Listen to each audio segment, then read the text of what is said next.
আমি কোরআন থেকে কটা কথা বলতেছি। বিসমিল্লাহির রহমানির রহিম।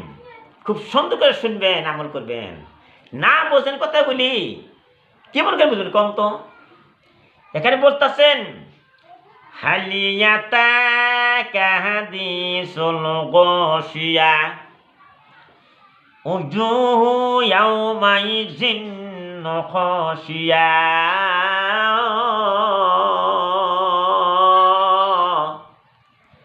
এখানে কোরআন থেকে কথা বলতেছি। তোমার কাছে কি, তোমার কাছে সে কিয়ামতের বওনা পৌঁছিয়াছে তো সেদিন বহু চেহারা হইবে লাঞ্ছিত। আমার বন্ধুরে, আমার মায়েরা, যে আল্লাহকে বিশ্বাস করলো না, রসুলকে বিশ্বাস করলো না, রমজান মাসে রোজা থাকলো না, আল্লাহর কোনো কাম করলো না, তাদের চেহারা লাঞ্ছিত হয়ে যাবে। তাসলা নারান হামিয়া, জ্বলন্ত আগুনে প্রবেশ করিবে। বন্ধুরে, আগুনের মধ্যে কেমন করে থাকবা?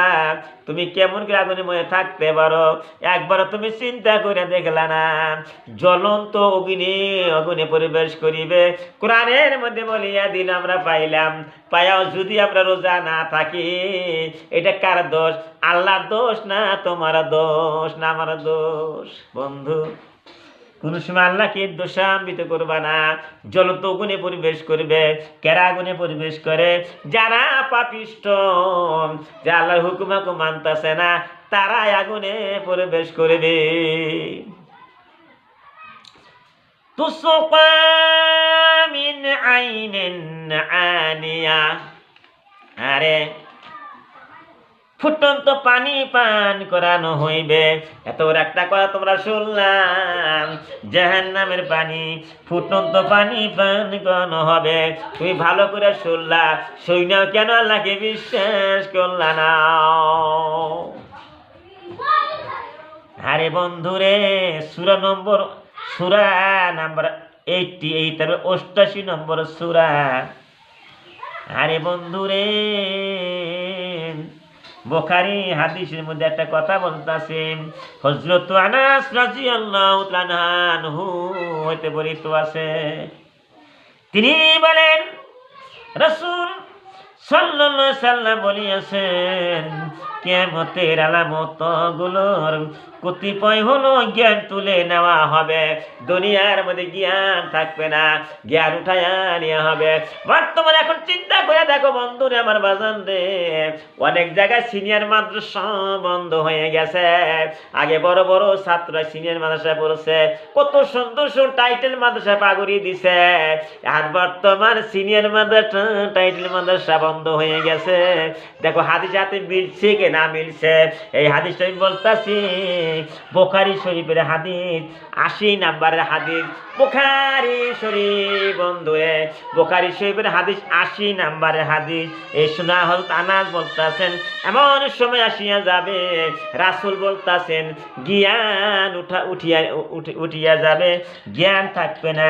কিয়ামতের আলামতগুলোর কতিপয় জ্ঞান তুলে নেওয়া হবে। মূর্খতা জেগে বসবে, নাউযুবিল্লাহ।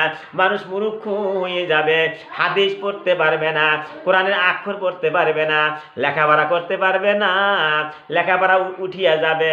আস্তে আস্তে বড় বড় আলেম ওলামা মরিয়া যাবে, মানুষ মূর্খ হয়ে যাবে।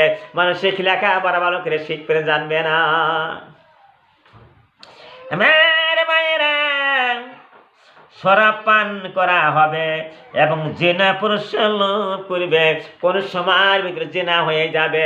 বন্ধুরা, ছোট্ট ছোট ছেলে মেয়ে, যুবক যুবতী হয়ে গেছে, দুনিয়ার মধ্যে যুবক যুবতী হয়ে গেছে, বিয়া শাদী পড়াইয়া দিলা, তার স্বামী হয়ে গেল, সে কখনো জেনা করবে না, কারণ তার স্বামী আছে।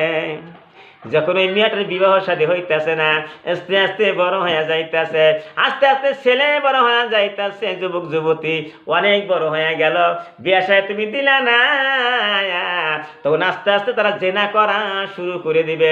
অনেক মানুষের জেনা করবে, তাদের জৈবন ঠিক রাখতে পারবে না, আস্তে আস্তে জেনা শুরু করে দিবে।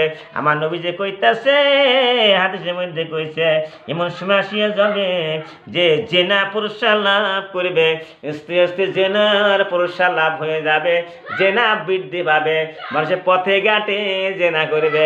এই কথা হাদিসের মধ্যে আছে। কোন ঠিক না বে ঠিক? যদি ছেলে মেয়েদের বিয়ে শাদী না হয়, তারা কি করবে? আস্তে আস্তে কুকামের মধ্যে যাবে। তাহলে সবাই কুকাম করবে না, সবাই জেনা করবে না, কিছু মানুষ জেনা করবে, আবার কিছু মানুষ জেনা করবে না।